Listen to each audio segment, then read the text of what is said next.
या महाराष्ट्रात मुंबई, पुणे, नागपूर, औरंगाबाद, अमरावती अशी शहरे महानगरे आहेत.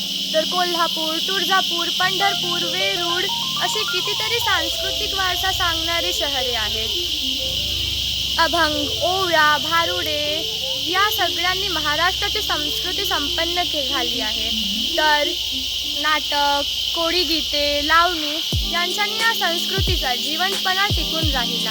या महाराष्ट्राच्या कोकणात बोलली जाणारी कोकणी, मालवणी, आगरी, खानदेशाची खानदेशी, तावडी विदर्भाची वऱ्हाडी या सर्व भाषांनी मिळून मराठीला संपन्न केलेलं आहे. सामाजिक कार्याच्या क्षेत्रातही महाराष्ट्राने भारताचे नेतृत्व केलेले पाहायला मिळते. म्हणूनच तर मुलींसाठी पहिली शाळा ही या महाराष्ट्रातच सुरू झाली आणि सतीप्रथा बंदी, विधवा पुनर्विवाह याची सुरुवातही महाराष्ट्रातच झाली. सामाजिक कार्याच्या क्षेत्रातही महाराष्ट्राने भारताचे नेतृत्व केलेले आपल्याला इतिहासातून पाहायला मिळते. शाळा, शिक्षण, उद्योगधंदे, अर्थकारण या सर्व क्षेत्रात महाराष्ट्र भारताचे क्रमांक 1चे राज्य राहिले.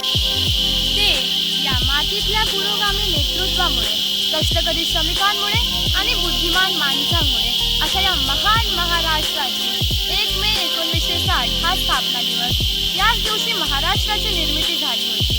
यासाठी कठोर संघर्ष करावा लागला आणि त्या संघर्षाचे शिल्पकार होते प्र.के. अत्रे, प्रबोधनकर ठाकरे, अहिल्याबाई होळकर, क्रांतिसिंह नाना पाटील, लालाजी पेंडसे अशी कितीतरी मोठी माणसं. यासोबतच या महान महाराष्ट्राच्या निर्मितीसाठी 106 माणसांनी हाताहाय पटकारले. म्हणूनच आजचा दिवस या माणसांचा स्मृती दिवस म्हणून साजरा केला जातो. अशा या महान राष्ट्रासाठी, महाराष्ट्र राज्यासाठी प्रत्येक मराठी माणसाच्या मनात एकच भावना, ती म्हणजे बहु असोत सुंदर संपन्न की महा. बहु असोत सुंदर संपन्न की महा, प्रिय आमचा एक महाराष्ट्र देश हा. प्रिय आमचा एक महाराष्ट्र देश हा.